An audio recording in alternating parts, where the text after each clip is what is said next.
Hello everyone, मैं सुभद्रा सिंह स्वागत करती हूं आपका अपने यूट्यूब चैनल 3M स्टडी में। फ्रेंड्स, आज मैं आप लोगों के लिए बीएसएससी मेंस का प्रैक्टिस सेट 17 लेकर के आई हूं और इस प्रैक्टिस सेट में आपको टोटल 30+ क्वेश्चन देखने को मिलेंगे और ये सारे क्वेश्चन आपके एग्जाम के दृष्टिकोण से अति महत्वपूर्ण रहने वाले हैं। सो इस वीडियो हमारे साथ अंत तक बनी रही। तो चलिए फिर हम लोग इस प्रैक्टिस सेट को स्टार्ट करते हैं। और इस प्रैक्टिस सेट को आगे बढ़ाने से पहले अभी तक इस फैमिली के सदस्य नहीं बने हैं तो सब्सक्राइब वाले बटन को दबा करके इस फैमिली के सदस्य बन जाए और वीडियो को सबसे पहले पाने के लिए बेल आइकन की घंटी को प्रेस कर ले। तो चलिए फिर हम लोग इस प्रैक्टिस सेट को आगे बढ़ाते हैं। इस प्रैक्टिस सेट का आपका फर्स्ट क्वेश्चन है कि स्टीम इंजन कैसे चलता है। तो स्टीम इंजन जो है वह कैसे चलता है, वह ऊष्मा से चलता है। तो इस क्वेश्चन का जो आपका राइट आंसर हो जाएगा ऑप्शन नंबर बी हो जाएगा। क्लियर। अब बढ़ते हैं क्वेश्चन नंबर 2 की ओर। वातानुकूलन यंत्र से किस कारण ठंडक महसूस होती है। तो किसके कारण ठंडक महसूस होती है, तो वह गैस को दबाने एवं मुक्त करने से। तो इस क्वेश्चन का आपका राइट आंसर हो जाएगा ऑप्शन नंबर ए। क्लियर। अब बढ़ते हैं आपका क्वेश्चन नंबर 3 की ओर। क्वेश्चन नंबर आपके 3 में है कि ट्यूबलाइट से प्रकाश किस पर निर्भर रहता है। तो ट्यूबलाइट से जो प्रकाश है ट्यूब में ठोस धातु पर निर्भर रहता है। तो इस क्वेश्चन का आपका राइट आंसर हो जाएगा ऑप्शन नंबर बी। क्लियर। अब बढ़ते हैं क्वेश्चन नंबर 4 की ओर। पंखे की रफ्तार किस पर निर्भर रहती है। तो पंखे की जो रफ्तार होती है वह किस पर निर्भर रहती है, वोल्टेज पर। तो इस क्वेश्चन का आपका राइट आंसर हो जाएगा ऑप्शन नंबर ए। क्लियर। अब बढ़ते हैं क्वेश्चन नंबर आपके 5 की ओर। क्वेश्चन नंबर आपके 5 में है कि आधुनिक टेलीफोन का उपयोग करता है। तो हम लोग आधुनिक टेलीफोन का जो उपयोग करते हैं वह तो किस आधार पर वह कार्य करता है, तो वह रेडियो तरंगों के आधार पर कार्य करता है। तो इस क्वेश्चन का आपका राइट आंसर हो जाएगा ऑप्शन नंबर ए। क्लियर। अब बढ़ते हैं आपके क्वेश्चन नंबर 6 की ओर। क्वेश्चन नंबर आपके 6 में कि घड़ी में समय नापा जाता है। तो किसके द्वारा, यह जो है क्वार्ट्ज क्रिस्टल द्वारा मापा जाता है। तो इस क्वेश्चन का आपका राइट आंसर हो जाएगा ऑप्शन नंबर ए। क्लियर। अब बढ़ते हैं क्वेश्चन नंबर 7 की ओर। क्वेश्चन नंबर आपके 7 में है कि शीशे का उपयोग किया जाता है। तो शीशे का जो उपयोग करते हैं किसके लिए करते हैं, प्रकाश संचरण हेतु। तो इस क्वेश्चन का आपका राइट आंसर हो जाएगा ऑप्शन नंबर बी। क्लियर। अब आते हैं क्वेश्चन नंबर 8 की ओर। क्वेश्चन नंबर आपके 8 में है कि विद्युत संचरण के लिए उच्च वोल्ट ग्रिड का उपयोग किया जाता है। तो क्या कारण है, तो कारण यही है कि ऊष्मा की हानि कम है। तो यही कारण है। तो इस क्वेश्चन का आपका राइट आंसर हो जाएगा ऑप्शन नंबर डी। क्लियर। अब बढ़ते हैं क्वेश्चन नंबर 9 की ओर। क्वेश्चन नंबर आपके 9 में है कि मलेरिया कौन से मच्छर के काटने से होता है। तो मलेरिया जो होता है वह प्लाज्मोडियम प्रोटोजोआ के कारण जो है मलेरिया होता है। किसके कारण, प्लाज्मोडियम प्रोटोजोआ के कारण जो है मलेरिया रोग होता है। और प्लाज्मोडियम प्रोटोजोआ कहाँ से आता है, तो यह जो है मादा एनाफिलीज मच्छर के काटने से जो है किसी भी व्यक्ति में प्लाज्मोडियम प्रोटोजोआ होता है, उससे क्या होता है, संक्रमण फैलता है उस व्यक्ति में, उसके बाद जो है मलेरिया हो जाता है। तो इस क्वेश्चन का आपका राइट आंसर हो जाएगा कि प्लाज्मोडियम पैरासाइट वाले मच्छर को काटने से क्या होता है, मलेरिया होता है। तो इस क्वेश्चन का आपका राइट आंसर हो जाएगा ऑप्शन नंबर सी। और यहाँ पे एक क्वेश्चन और बनता है कि मलेरिया जो है, तो मलेरिया के टीके की जो खोज किए थे कौन किए थे, तो रोनाल्ड रॉस ने। तो यह भी पॉइंट आप लोग माइंड में रखेंगे। क्लियर। अब आते हैं क्वेश्चन नंबर आपके 10 में। क्वेश्चन नंबर आपके 10 में है कि भारत में अभिनव भारत नामक एक गुप्त संगठन अंग्रेजों का मुकाबला करने के लिए किसने संगठित किया था। तो किसने संगठित किया था, विनायक दामोदर सावरकर ने। कौन, विनायक दामोदर सावरकर ने जो है अभिनव भारत का क्या किया था, संगठित किया था। तो इस क्वेश्चन का आपका राइट आंसर हो जाएगा ऑप्शन नंबर सी। यहाँ पे शॉर्ट में दिया है वी.डी. सावरकर दिया हुआ है। तो इस क्वेश्चन का आपका राइट आंसर हो जाएगा ऑप्शन नंबर सी हो जाएगा। और अभिनव भारत का जो स्थापना हुआ था कब हुआ था, 1904 में हुआ था। यह भी पॉइंट आप लोग माइंड में रखेंगे। क्लियर। अब बढ़ते हैं आपके अगले क्वेश्चन की ओर। क्वेश्चन नंबर आपका 11 में है कि इनमें से किस काल में स्वदेशी आंदोलन का भारत में उत्थान हुआ था। तो कब हुआ था, जब बंगाल का विभाजन हुआ था। इसको हम लोग अच्छे से समझ लेते हैं। इनमें से किस काल में स्वदेशी आंदोलन का भारत में उत्थान हुआ था? तो स्वदेशी आंदोलन कौन से क्या कहते हैं घटना के पश्चात जो है स्वदेशी आंदोलन हमारे देश में छिड़ा? तो जब लॉर्ड कर्जन ने जो 1905 ईस्वी में बंगाल का विभाजन कर दिया, उत्तरी नहीं पश्चिम बंगाल व पूर्वी बंगाल में, तो उससे क्या हुआ कि पूरे देश में जो है एक अलग सी क्रोध आ गई कि बंगाल को दो वर्गों में विभाजित किया जा रहा है और यहाँ पर जो अंग्रेज आकर क्या कर रहे हैं, फूट डाल रहे हैं और राज्य कर रहे हैं। तो इसके पश्चात जो है स्वदेशी आंदोलन प्रारंभ हुआ था। जब बंगाल का विभाजन हुआ तो उसके पश्चात जो है क्या हुआ था, स्वदेशी आंदोलन प्रारंभ हुआ था। और स्वदेशी आंदोलन के प्रारंभ होने के पश्चात 1911 ईस्वी में जो है बंगाल का पुनः फिर क्या हुआ था, एकीकरण हुआ था। तो इस क्वेश्चन का जो आपका राइट आंसर हो जाएगा ऑप्शन नंबर बी हो जाएगा। क्लियर। अब बढ़ते हैं क्वेश्चन नंबर 12 की ओर। क्वेश्चन में आपके 12 में कि भारत की आज़ादी के समय ब्रिटेन में निम्नलिखित राजनीतिक पार्टियों में से कौन सी पार्टी सत्ता में थी? तो कौन सी पार्टी की सरकार थी ब्रिटेन में जब भारत की आज़ादी यहाँ पर मिलने वाली थी या उस दरमियान थी? तो इस क्वेश्चन का जो आपका राइट आंसर हो जाएगा ऑप्शन नंबर डी हो जाएगा। लेबर पार्टी की सरकार थी। कब? जब भारत की आज़ादी मिलने वाली थी या भारत की आज़ादी के समय जो है ब्रिटेन में किसकी सरकार थी? तो भारत की आज़ादी के समय जो था ब्रिटेन में लेबर पार्टी की सरकार थी। किसकी? लेबर पार्टी की सरकार थी। और वह सरकार कौन थी? क्लीमेंट एटली। क्लीमेंट एटली ने ही यह घोषणा किया था कि अब भारत को आज़ादी मिल गई है। तो यह घोषणा क्लीमेंट एटली ने ही किया था। तो ये भी पॉइंट आप लोग माइंड में रखेंगे। क्लियर। अब बढ़ते हैं आपके क्वेश्चन नंबर 13 की ओर। क्वेश्चन नंबर आपके 13 में है कि भारत से अंग्रेजों के कदम उखाड़ने के लिए रेड शर्ट्स, कौन सा?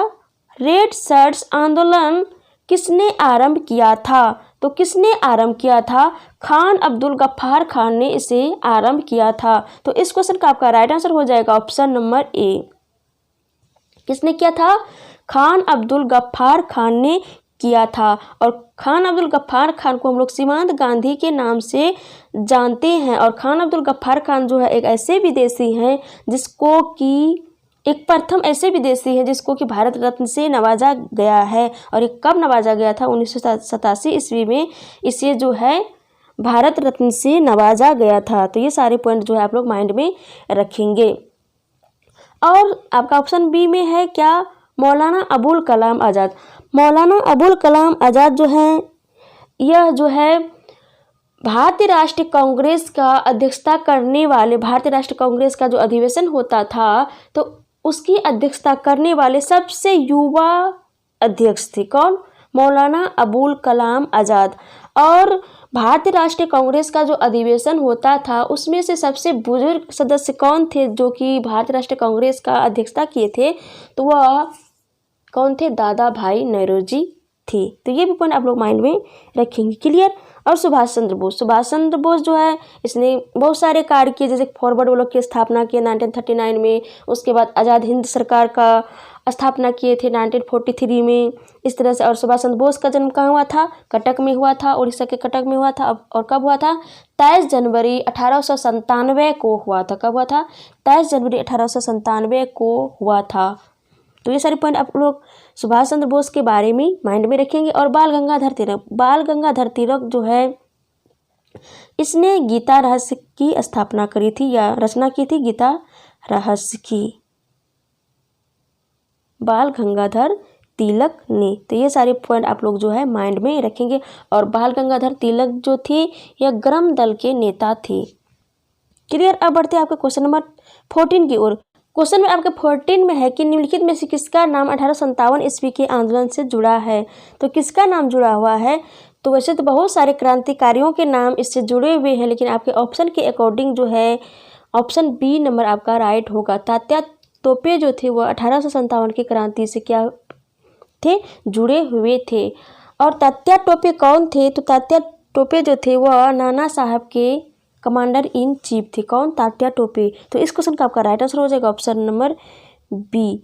तो बहुत सारी जगह से अलग अलग जगह से अलग अलग क्रांतिकारियों ने क्या किए थे, 1857 की क्रांति का नेतृत्व किए थे। जैसे कि कानपुर से नाना साहब किए थे और इसका कमांडर इन चीफ कौन थे, तात्या टोपे थे। उसके बाद बिहार से कुंवर सिंह ने किए थे।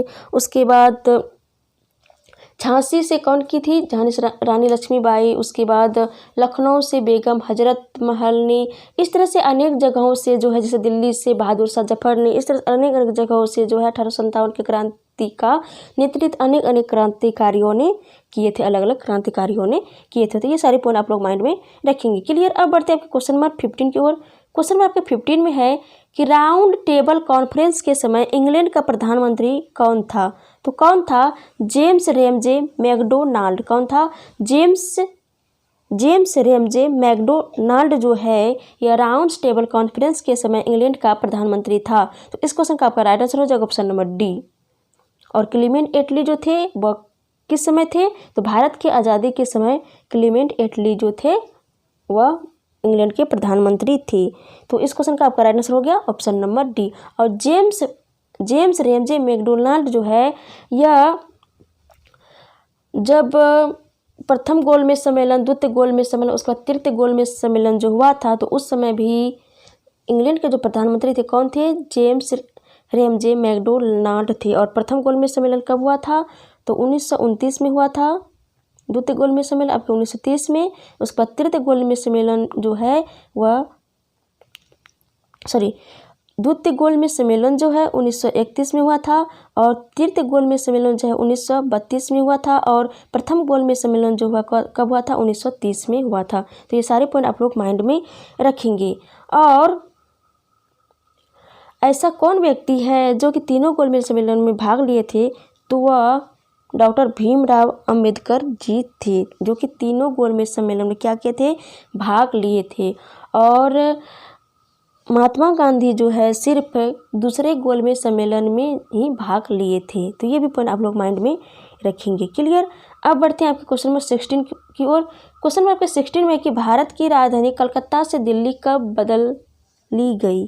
तो कब बदली गई थी, 1912 ईस्वी में पूर्ण रूपेण जो है भारत की राजधानी कलकत्ता से दिल्ली जो है विधिवत रूप से 1912 ईस्वी में की गई थी। और यह जब की गई थी तो ये किस तरह से की गई थी, क्योंकि 1911 ईस्वी में लॉर्ड हार्डिंग के समय दिल्ली में दरबार लगाया गया था। तो क्यों लगाया गया था, तो ब्रिटेन के जो सम्राट थे जॉर्ज पंचम और रानी मेरी, तो उसके स्वागत हेतु जो है दिल्ली में क्या किया गया था, दरबार लगाया गया था और लॉर्ड हार्डिंग ने लगाया था। तो उसी दरबार में जो है भारत की राजधानी को कलकत्ता से दिल्ली की गई। तो उसी दरमियान ये घोषणा हुई कि अब जो है भारत की जो राजधानी होगी कलकत्ता से कहाँ होगी, दिल्ली होगी। उसके बाद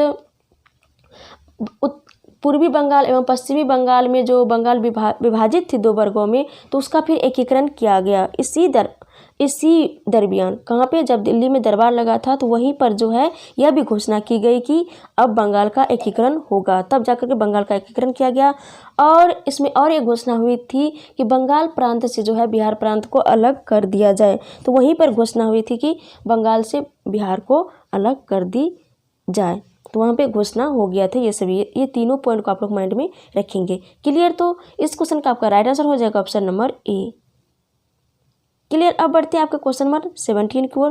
क्वेश्चन नंबर आपके 17 में है कि पिट्स इंडिया एक्ट ब्रिटिश संसद द्वारा कब पारित हुआ था। तो कब पारित हुआ था, 1784 ईस्वी में पारित हुआ था। तो इस क्वेश्चन का आपका राइट आंसर हो जाएगा ऑप्शन नंबर सी। क्लियर। अब बढ़ते हैं क्वेश्चन नंबर 18 की ओर। क्वेश्चन नंबर आपके 18 में है कि बिहार के राजगीर परगना के कौन से स्थानीय नेता ने 1857 ईस्वी के आंदोलन में स्वयं को राजा घोषित किया था। तो किसने किया था, हैदर अली खान ने। तो इस क्वेश्चन का आपका राइट आंसर हो जाएगा ऑप्शन नंबर बी। क्लियर। अब बढ़ते हैं आपके नेक्स्ट क्वेश्चन की ओर। क्वेश्चन में आपके 19 में है कि ब्रिटेन के राजा ने 1765 ईस्वी में एक फरमान द्वारा बंगाल, बिहार व उड़ीसा की दीवानी ईस्ट इंडिया कंपनी को कितने रुपये में दी थी। तो कितने रुपये में दी थी, तो आइए हम लोग ऑप्शन में देखते हैं। आपके ऑप्शन में है कि ए में है 10 लाख रुपये, बी में 50 लाख रुपये, सी में 26 लाख रुपये और डी में है 100 लाख रुपये। तो 26 लाख रुपये में जो है ब्रिटेन के राजा ने जो है 1765 ईस्वी में जो है ईस्ट इंडिया कंपनी को बिहार व उड़ीसा, बंगाल, बिहार व उड़ीसा की दीवानी जो है ईस्ट इंडिया कंपनी को 26 लाख रुपये में जो है दी थी। तो इस क्वेश्चन का आपका राइट आंसर हो जाएगा ऑप्शन नंबर सी।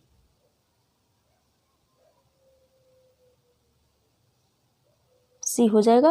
क्लियर। अब बढ़ते हैं आपका क्वेश्चन नंबर 20 की ओर। क्वेश्चन आपका 20 में है कि 11वीं अनुसूची के द्वारा पंचायती राज संस्थाओं को कितने विषयों पर नियंत्रण करने का अधिकार दिया गया है। तो कितने विषयों पर? 29 विषयों पर। जो उसमें जो 11वीं अनुसूची के द्वारा जो पंचायती राज संस्थाओं को कितने विषयों पर नियंत्रण करने का अधिकार दिया गया था या अधिकार दिया गया है, तो 29 विषयों पर। तो इस क्वेश्चन का आपका राइट आंसर हो जाएगा ऑप्शन नंबर बी। और पंचायती राज संस्थानों या पंचायती राज को संविधान में कब जोड़ा गया था? तो 73वां संविधान संशोधन 1993 के तहत जो है संविधान में से जोड़ा गया था और संविधान के भाग में 9 में इसे रखा गया था। तो क्लियर। अब बढ़ते हैं आपके क्वेश्चन नंबर 21 की ओर। क्वेश्चन में आपके 21 में है कि निम्नलिखित में से किसे भारतीय संविधान का आत्मा कहा जाता है। तो निम्नलिखित में से किसे भारतीय संविधान का आत्मा कहा जाता है? तो ए में आपका है मौलिक अधिकार का अध्याय, बी में राज्य के नीति निर्देशक सिद्धांत का अध्याय, सी में आपका है संविधान की प्रस्तावना, डी में है आपका संवैधानिक उपचारों का अधिकार। तो भारतीय संविधान की जो आत्मा कहा जाता है, किसे कहा जाता है? संवैधानिक उपचारों का अधिकार। और यह जो है किसने कहा था? संवैधानिक उपचारों का अधिकार को भारतीय संविधान की जो आत्मा कहा था, किसने कहा था? डॉक्टर भीमराव अंबेडकर जी ने जो है संवैधानिक उपचारों के अधिकार या आर्टिकल 32 को, क्योंकि आर्टिकल 32 में ही संवैधानिक उपचारों का अधिकार का वर्णन है संविधान में, इसीलिए आर्टिकल 32 को या संवैधानिक उपचारों के अधिकार को डॉक्टर भीमराव अंबेडकर जी ने भारतीय संविधान की आत्मा इसे कहा है। यदि हम लोग ग्रेडविन ऑस्टिन की बात करें तो ग्रेडविन ऑस्टिन जो है उसने जो है राज्य के नीति निर्देशक तत्व के सिद्धांत और मौलिक अधिकारों को जो है संविधान की आत्मा कहा है।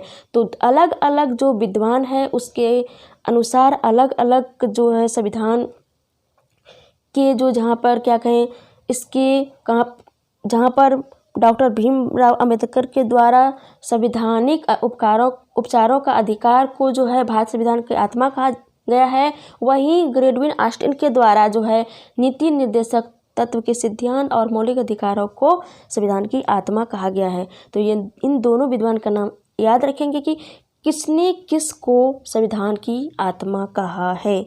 हो सकता है कि भारतीय संविधान की आत्मा जो डॉक्टर भीमराव अंबेडकर जी ने कहे हैं संवैधानिक उपचारों का अधिकार, तो वहाँ पे क्वेश्चन में मेंशन भी किया रहे कि डॉक्टर भीमराव अंबेडकर जी के द्वारा किसको जो है भारतीय संविधान की आत्मा कहा है। तो तब आपका आंसर होगा संवैधानिक उपचारों का अधिकार। और क्वेश्चन में आपका यह मेंशन रहेगा कि ग्रेडविन ऑस्टिन के अनुसार भारतीय संविधान की आत्मा किसे कहा जाता है, तब जाकर आपका आंसर होगा मौलिक अधिकारों एवं राज्य के नीति निर्देशक तत्वों को। तो इन दोनों पॉइंट को आप लोग माइंड में रखेंगे। और संविधान की प्रस्तावना को जो है संविधान की क्या कहा जाता है? कुंजी कहा जाता है। तो यह भी पॉइंट आप लोग माइंड में रखेंगे। क्लियर। तो इस क्वेश्चन का आपका राइट आंसर हो जाएगा ऑप्शन नंबर डी। अब आते हैं क्वेश्चन में आपके 22 की ओर। क्वेश्चन में आपके 22 में है कि मौलिक अधिकारों की सूची में से संपत्ति का अधिकार किसके शासनकाल में निकाल दिया गया था? तो मोरारजी देसाई के शासनकाल में निकाल दिया गया था। तो इस क्वेश्चन का आपका राइट आंसर हो जाएगा ऑप्शन नंबर डी। जैसा कि आप लोग जानते ही हैं कि मौलिक अधिकार जो मूल संविधान में थे कुल कितने थे? 7 थे। बाद में जो है एक जो मूल अधिकार था कौन सा? संपत्ति का अधिकार, उसको जो है मौलिक अधिकार से हटा करके 44वें संविधान संशोधन 1978 के तहत जो है संपत्ति के अधिकार को मौलिक अधिकार से हटा करके इससे जो है आर्टिकल 300 के तहत इसे कानूनी अधिकार बना दिया गया। तो यह भी पॉइंट आप लोग माइंड में रखेंगे। क्लियर। अब बढ़ते हैं आपके क्वेश्चन 23 की ओर। आपके क्वेश्चन नंबर 23 में है कि मौलिक अधिकारों की मूल सूची में निम्नलिखित में से किसे जोड़ा गया है? तो किसे जोड़ा गया है? आइए हम लोग ऑप्शन में देखते हैं कि किसे जोड़ा गया है। तो निःशुल्क एवं अनिवार्य प्राथमिक शिक्षा का अधिकार को जोड़ा गया है। इस क्वेश्चन का आपका राइट आंसर हो जाएगा ऑप्शन नंबर डी। क्लियर। अब बढ़ते हैं क्वेश्चन नंबर 24 की ओर।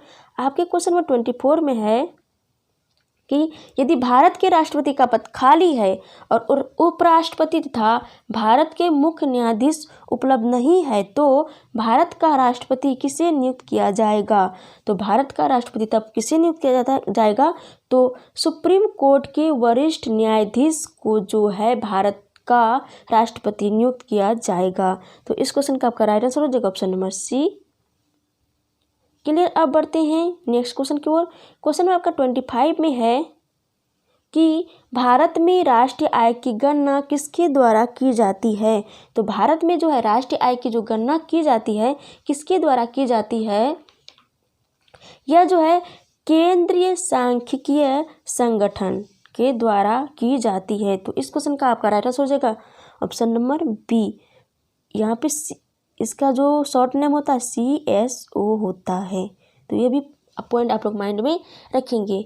और CSO की जो स्थापना हुई थी राष्ट्र आय की गणना करने हेतु तो कब की गई थी, 1991 में, सॉरी 91 नहीं 1951 में, 1951 ईस्वी में जो है CSO की स्थापना की गई थी। तो ये भी पॉइंट आप लोग माइंड में रखेंगे। और राष्ट्र आय की गणना का जो प्रथम प्रयास जो किया गया था तो किसके द्वारा किया गया था प्रथम प्रयास, तो दादा भाई नौरोजी। किसके द्वारा, दादा भाई नौरोजी के द्वारा किया गया था। और कब किया गया था, तो 1867 के दौरान जो है सबसे पहले दादा भाई नौरोजी ने ही प्रथम प्रयास किया था राष्ट्र आय की गणना हेतु के लिए। तब जो है राष्ट्रीय आय की जो गणना एक अनुमान लगाए थे दादा भाई नौरोजी जी ने, तो उस समय जो थे यह आकलन किए थे 1867 के दरमियान, तो प्रत्येक व्यक्ति 20 रुपया, भारत के जो प्रत्येक व्यक्ति जो है उसकी आमदनी जो को जो आकलन किए थे दादा भाई नौरोजी ने, तो प्रत्येक व्यक्ति की जो आमदनी का जो आकलन किए थे तो 20 रुपया आकलन किए थे। तो ये भी पॉइंट आप लोग माइंड में रखेंगे। क्लियर। अब बढ़ते हैं नेक्स्ट क्वेश्चन की ओर।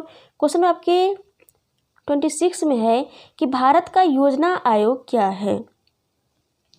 तो भारत का जो योजना आयोग है यह गैर वैधानिक एवं गैर संवैधानिक है। क्या है, गैर वैधानिक एवं गैर संवैधानिक एक निकाय है जो कि आपके ऑप्शन में नहीं कर रहे हैं, तो इसका जो आंसर हो जाएगा यही हो जाएगा। और भारत में जो योजना आयोग का जो गठन हुआ था कब हुआ था, 15 मार्च 1950 को हुआ था। कब हुआ था, 15 मार्च 1950 को हुआ था। लेकिन अब जो प्रेजेंट टाइम में है योजना आयोग को समाप्त कर दी गई है। उसके जगह जो है अब कौन से आयोग हैं, तो नीति आयोग है। कौन से आयोग, नीति आयोग है। और इसका नीति आयोग का जो गठन किया गया कब किया गया था, 1 जनवरी 2015 को। कब किया गया था, 1 जनवरी 2015 को नीति आयोग का गठन किया गया था। और नीति का जो फुल फॉर्म होता है क्या होता है, national institute for transforming India. क्या होता है, national institute for transforming India होता है नीति का फुल फॉर्म। तो ये भी पॉइंट आप लोग माइंड में रखेंगे। और नीति आयोग का जो हेडक्वार्टर है कहाँ पे है, दिल्ली में है।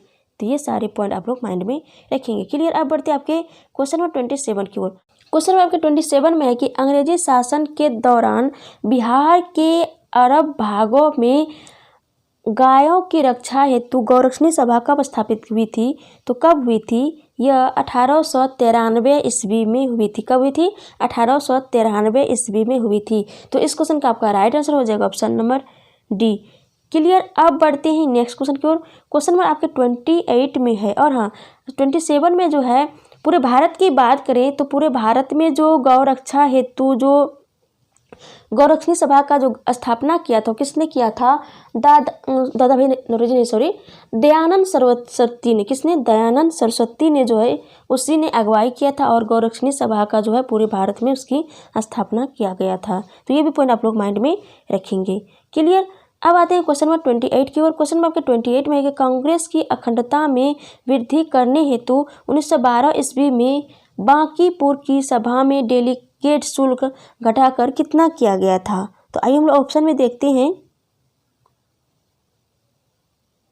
ए में है कि 20 रुपये से 10 रुपये, बी में है कि 10 रुपये से 5 रुपये, सी में है कि 50 रुपये से 40 रुपये और डी में है कि 5 रुपये से 1 रुपये। तो डी आपका इस क्वेश्चन का राइट आंसर हो जाएगा। तो क्लियर। और हम लोग ये जान लेते हैं कि बिहार में जो कांग्रेस का जो अधिवेशन हुआ था, भारत राष्ट्रीय कांग्रेस का अनेक जगह पर अलग अलग जगह पर अधिवेशन इसके हुए हैं।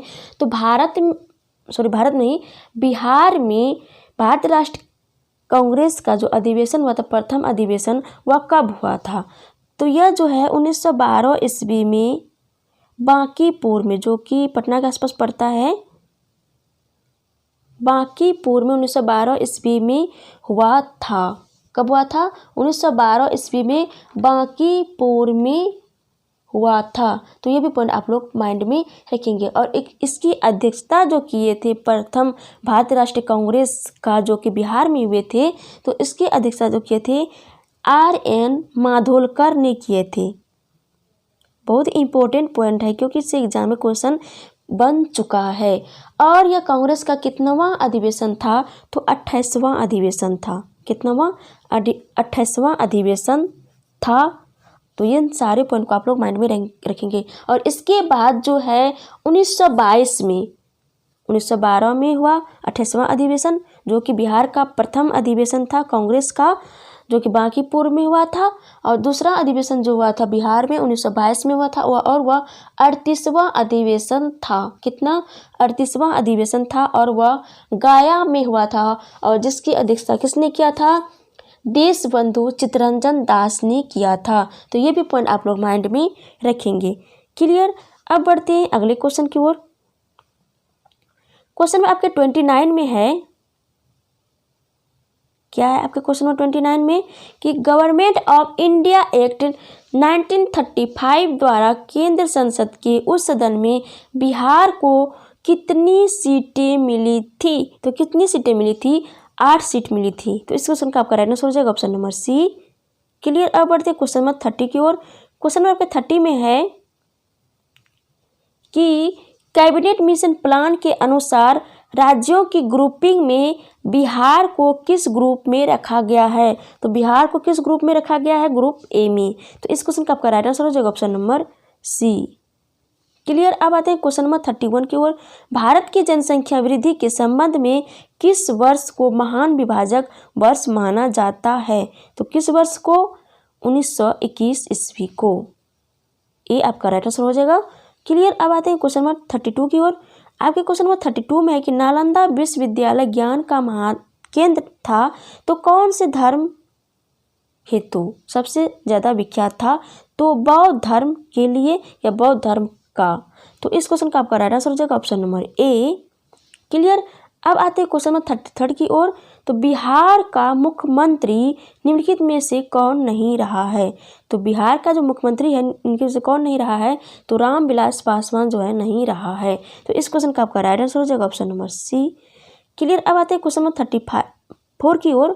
क्वेश्चन आपके 34 में है कि कीटनाशी के उपयोग से उन्नति होती है, तो कौन सी उन्नति होती है? अर्थनीति की उन्नति होती है। तो इस क्वेश्चन का आपका राइट आंसर हो जाएगा ऑप्शन नंबर बी। क्लियर। अब आते हैं क्वेश्चन नंबर 35 की ओर, जो कि आपका इस सेट का लास्ट क्वेश्चन है। तो 35 में है कि पोलियो की बूंद किस उम्र में दे सकते हैं? तो पोलियो की बूंद जो है हम लोग किस उम्र में दे सकते हैं बच्चों को? तो 1 साल के उम्र के बच्चों को हम लोग पोलियो की बूंद दे सकते हैं। वैसे हम लोग बात करें तो 0 से लेकर 5 साल के अंदर के बच्चे को हम लोग पोलियो की बूंद जो है उसको दे सकते हैं। लेकिन ऑप्शन के अकॉर्डिंग जो है आपके ऑप्शन में एक ही आ रहा है, जो कि 1 साल है। तो इस क्वेश्चन का आपका राइट आंसर हो जाएगा ऑप्शन नंबर ए। क्लियर। तो इस तरह से हम लोग इस प्रैक्टिस सेट में जो टोटल 35 क्वेश्चन थे, इन सारे क्वेश्चन को बहुत ही अच्छे तरीके से समझे और डिस्कस किए। आई होप कि ये सारे क्वेश्चन आप लोगों के माइंड में सेट हो गए होंगे।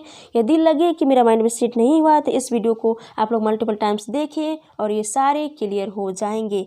आई होप कि ये वीडियो आप लोग बहुत ही पसंद आए होंगे। यदि पसंद आए तो इस वीडियो को लाइक करें और ज़्यादा से ज़्यादा शेयर करें। तो चलिए फिर मिलते हैं नेक्स्ट वीडियो में। तब तक के लिए जय हिंद, जय भारत।